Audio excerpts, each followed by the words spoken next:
مختصر عزیزم محمد اشرف، عزیزم محمد اشرف یہ ہمارا چوتھی کلاس کا اسکول ہے۔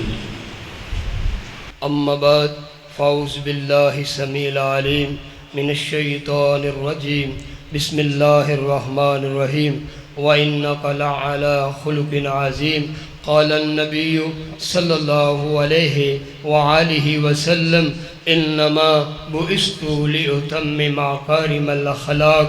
میرے محترم بھائیوں، دوستوں، بزرگوں، اللہ پاک کا نہایت ہی فضل و کرم ہے جس دی توفیق خاص نال اسی آزادی پاکستان دے حوالے نال اس جگہ تے جمع ہویاں شہدائے بالا کوٹ کانفرنس دے اندر۔ اللہ رب العزت تہاڈا اور میرا ایتھے مل بیٹھنا اپنی بارگاہ دے اندر قبول و منظور فرمائے۔ مختصر وقت دے اندر انشاءاللہ تاریخ پاکستان دے حوالے نال شیخ محترم تشریف فرمانے تفصیلی گفتگو ہوئے گی۔ میں ایک چھوٹا جہا پیغام دینا چاہنا کہ اللہ رب العزت نے ہر ایک انسان نو دو چیزاں دتیاں نے، ایک ہے صورت، ایک ہے سیرت۔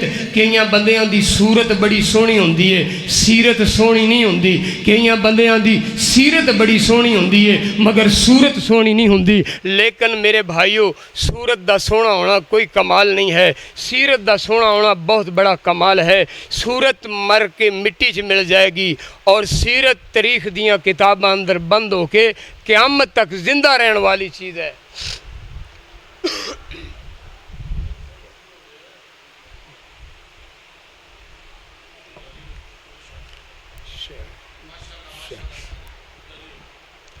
تو میرے محترم بھائیو، اللہ پاک دے کے دعا کرنی چاہیے دی اللہ رب العزت توہانوں اور مینوں اپنی اپنی سیرت ٹھیک کرن دی توفیق عطا فرمائے۔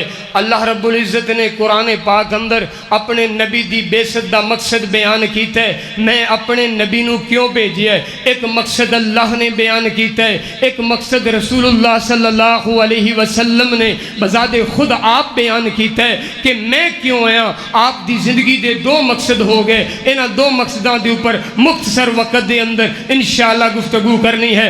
میری دعا ہے کہ میں جو کچھ بیان کراں اللہ میرے سمیت سمجھ کے سانوں دے اتے عمل کرن دی توفیق عطا فرمائے۔ میرے اور تہاڈے پیر مرشد جناب محمد صلی اللہ علیہ وسلم میرے پیغمبر دے سینہ پاک دے نازل ہون والا اللہ دا قرآن بیان کر دے، فرمایا هو الذی ارسل رسولہ بالہدی ودین الحق لیظہرہ علی الدین کلہ ولو کرہ المشرکون۔ اے او مقصد ہے جڑا اللہ پاک نے آپ بیان کیتے کہ میں اپنے نبی نو کیوں مبعوث فرمایا ہے۔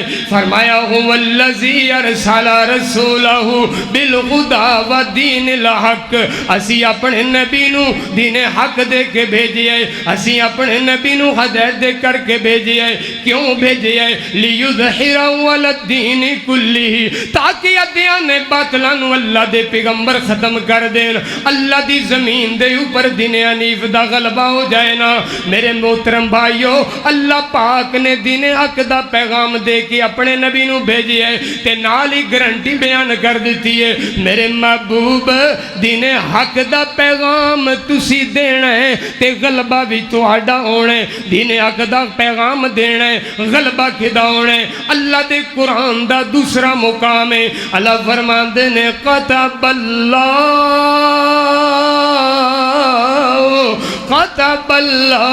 لأغلبن انا ورسولی ان اللہ قوی عزیز۔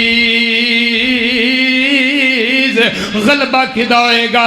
توپ والے دا غلبہ نہیں ہوئے گا، اور ٹینک والے دا غلبہ نہیں آئے گا، برطانیہ غالب نہیں آئے گا، اسرائیل غالب نہیں آئے گا، امریکہ غالب نہیں آئے گا، یہودی غالب نہیں آنگے، انڈیا غالب نہیں آئے گا۔ اللہ دی زمین تے کون غالب آئے گا؟ ایک قرآن دا فیصلہ ہے نا، اللہ دی زمین دی اوپر اگر کوئی غالب آئے گا، ایک اللہ غالب آئے گا، ایک دا رسول غالب پائے گا. کتب اللہ لا غلبن. لہذا نبی پاک دے آن دا پہلا مقصد ہے کہ اللہ دی زمین دے اوپر دین حنیف دا غلبہ ہو جائے. اللہ دے پیغمبر دے آن دا دوسرا مقصد جڑا نبی کریم صلی اللہ علیہ وسلم نے بذات خود آپ بیان کیتا ہے. میں دنیا تے کیوں آیا ہوں؟ فرمایا انما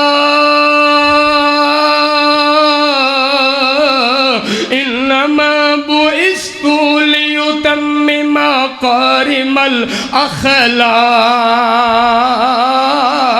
آقا فرماندے نے اوے میرے امتیوں میں اس واسطے نہیں آیا ہوں تاکہ اپنے امتیاں نو کردار دا چنگا بناواں, اپنے امتیاں نو اخلاق دا سونا بناواں. ویر جی گل صورت نال نہیں بننی, گل تے سیرت نال بننی ہے, گل تے تیرے کردار نال بننی ہے. دو لفظ نے, ایک لفظ خلق ہے, ایک لفظ خلق ہے. جڑا لفظ خلق ہے نا خاؤ تے زبر ہے, جڑا لفظ خلق ہے خاؤ تے پیش ہے. خلق دا تعلق اللہ پاک دے نال ہے, خلق دا تعلق بندے دے نال ہے. اللہ پاک نے خلق کیتا ہے, کیویں کیتا ہے؟ هو الذی خلق لکم من تراب. اللہ پاک نے خلق کیتا ہے, تیرے میرے ہاتھ بنائے اللہ نے خلق کیتا, تیریاں میریاں اکھاں بنائیاں اللہ پاک نے خلق کیتا ہے. اللہ پاک نے تیرا میرا رخسار بنائے خلق کیتا, اللہ پاک نے تیرا میرا وجود بنایا خلق کیتا. اللہ رب العزت فرماندے نے اوے میرے بندے میں تیری تخلیق اندر کمیاں نہیں پائیاں, تو اپنی زندگی سونی گزارن اندر کمی نہ کریا کرنا. ویر جی گل تے سیرت نال بننی ہے.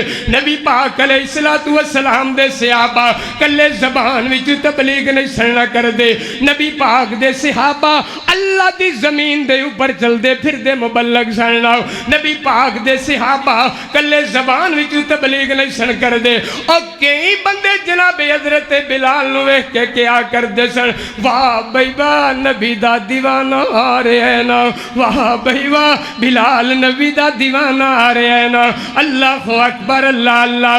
خدا دے کامل خیال ورگا کسے دا کامل خیال کوئی نہیں. خدا دے کامل خیال ورگا کسے دا کامل خیال کوئی نہیں. میرے نبی تو اے ود کے سونا کسے دا حسن و جمال کوئی نہیں. اے لکھاں یوسف دے جانے والے, اے لکھاں یوسف دے جانے والے, ہزارہ عیسیٰ دے منن والے, پر میرے نبی دے بلال ورگا کسے دا بانگا بلال کوئی نہیں. اللہ اکبر اللہ. میرے پیغمبر اخلاق دا درس دینا ہے. امتیاں ماڑی ماڑی گل تو لڑیا نہ کرنا, اے نہیں تھوڑی جی گل ہوگی تو میرے تو گیا میں تیرے تو گیا,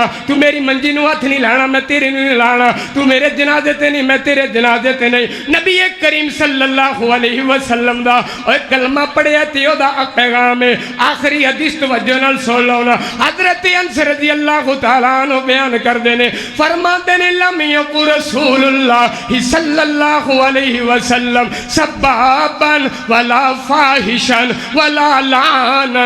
حضرت انس رضی اللہ تعالیٰ عنہ بیان کر دینے میرے پیغمبر نے زندگی دی اندر کدی کسی تے لعن تان نہیں کیتی, میرے پیغمبر نے کدی کی گندی گفتگو نہیں کیتی. بڑی معذرت نال اج گندی گفتگو کرن والے ساڈے ہیرو بن گئے کہ نہیں بن گئے. اج ماما بہناں دیاں جگتاں مار کے لکھاں روپے کمائے جا رہے ہیں کہ نہیں کمائے جا رہے. نبی کیا ہے, امتی کیا ہے, اور پیغمبر دا کلمہ پڑھ کے اسی گالی دیندے چنگے نہیں ہو لگ دے. اس واس ویر جی میری بھی سیرت مجروح ہے, تھوڑی بھی سیرت مجروح ہے. ایک کو ہستی انج دی اللہ دی زمین تے آئیے جدی سیرت بھی آلہ جدی صورت بھی آلہ, انہوں اپنا ایڈیل بنا لونا. او دے بارے تے میں اللہ دے قرآن دی آیت پڑھنا چاہنا ہوں. فرمایا نون والقلم وما يسطرون ما انت بن بنعمت ربك بمجنون وإنك لأجرا غير ممنون وإنك لعلى خلق عظیم وما علینا الا البلاغ. عزیزم محمد اشرف صاحب یہ مستریوں کا کام کرتے تھے. میں ان کے پاس گیا, میں نے کہا اشرف بھائی روز ایک آیت پڑھ لیا کریں. کہنے لگا بھائی بیوی بچے ہیں, خاندان ہے, آپ کا کیا, آپ کا نظام تو پتہ نہیں کیسے چلتا ہے. میں نے کہا جیسے ہمارا چلتا ہے آپ کا بھی چل جائے گا, اگر دین کی طرف آ جاؤ تو دوسری بیوی بھی مل جائے گی. کہنے لگا اچھا. میں نے کہا ہاں الحمدللہ پڑھنے لگ گیا, قریب میں دوسری شادی کی ہے. اب اس کو دہاڑیوں کی فکر نہیں ہوتی, نہ کمانے کی ہوتی ہے, اب اس کو دین کی ہوتی ہے. اللہ تعالیٰ اس کی علم میں برکت عطا فرمائے. عزیز دوستوں, ساتھیوں, بزرگوں, جامعہ میں شعبہ کتب بیمہ عصری تعلیم الحمدللہ پہلی کلاس سے لے کر چوتھی تک طالب علم جا رہے ہیں. وفاق المدارس کا بہترین جو جامعہ سلفیہ وفاق المدارس ہے وہ نصاب ہے, اس کے ساتھ عصری تعلیم ہے. ایک پیریڈ جو ہوتا ہے ہمارا قرآن و حدیث کا ہوتا ہے, دوسرا میٹرک نوٹ ہوتا ہے, 9ویں اور 10ویں کا ہوتا ہے. اور الحمدللہ وفاق کا امتحان بھی بہت اچھا تھا. جامعہ میں شعبہ کتب, شعبہ حفظ, عصری تعلیم کا مقبول انتظام, دعوت و تبلیغ, سالانہ 3 کانفرنس, 2 یہاں, 1 نامقاجر میں, چوتھی انشاءاللہ تاندے والے میں شروع کرنی ہے انشاءاللہ. اور اس کے علاوہ دینی کتب یعنی حضرت ڈاکٹر فضل الہی صاحب حافظ اللہ کی کتابوں کے سیٹ جو جماعت کے ادارے ہیں ان میں مفت تقسیم کیے جاتے ہیں جب طالب علم فارغ ہوتے ہیں. اس کے علاوہ رحمت للعالمین صلی اللہ علیہ وسلم سیرت کی کتاب, حضرت الامام سید ابوبکر غزنی شہید رحمت اللہ علیہ کے خطبات و مقالات, یہ سب کام فی سبیل اللہ جاری ہے. الحمدللہ جامعہ کی 2 مساجد, جامعہ مسجد احسان علی ظہیر, جامعہ مسجد سید احمد شہید ماموکاجہ. انشاءاللہ اگر اللہ نے چاہا تو قریب میں وہ بڑے مرکز بنیں گے. اور ادارے کا ماہانہ اخراجات یہ تمام شعبہ جات کا تقریباً 10 لاکھ روپے ہے. یہ رب کریم کے فضل سے اور آپ احباب بھائیوں کے تعاون سے برداشت کیے جاتے ہیں. دوسری بات, اللہ تبارک و تعالیٰ نے کرم نوازی فرمائی ہے. جن ذات نے مجھے بہت اچھا اور ہمت والا سٹاف دیا, میں تو بہت جلدی تھک جانے والا انسان. اللہ جزائے خیر دے برادر مکرم عمر فاروق کو اور برادر مکرم ظہیر احمد ظہیر صاحب کو. جب کہیں پریشانی ہوتی ہے میرے پیر لٹراتے ہیں, وہ کہتے ہیں بھائی جان اگر تو یہ مشن اللہ کی رضا کے لیے بزرگوں نے ہمیں اس مشن پہ لگایا ہے تو پھر گھبرانا کیا ہے, پھر اللہ ہی مدد کرے گا. اس کے ساتھ اس سال میرے عظیم دوست حافظ محمد مشتاق احمد صاحب کی محنتوں کی وجہ سے ایک مدرس ملے ہیں حضرت مولانا اویس الرحمان. یہ میرے استاد محترم کے بیٹے ہیں, لیکن ان کو لانے میں, یہاں سیٹ صفائی کرنے میں میرے عزیز دوست حافظ مشتاق احمد صاحب کا بہت ہاتھ ہے. اللہ تعالیٰ ان سب محسنین کی زندگیوں میں برکت عطا فرمائے.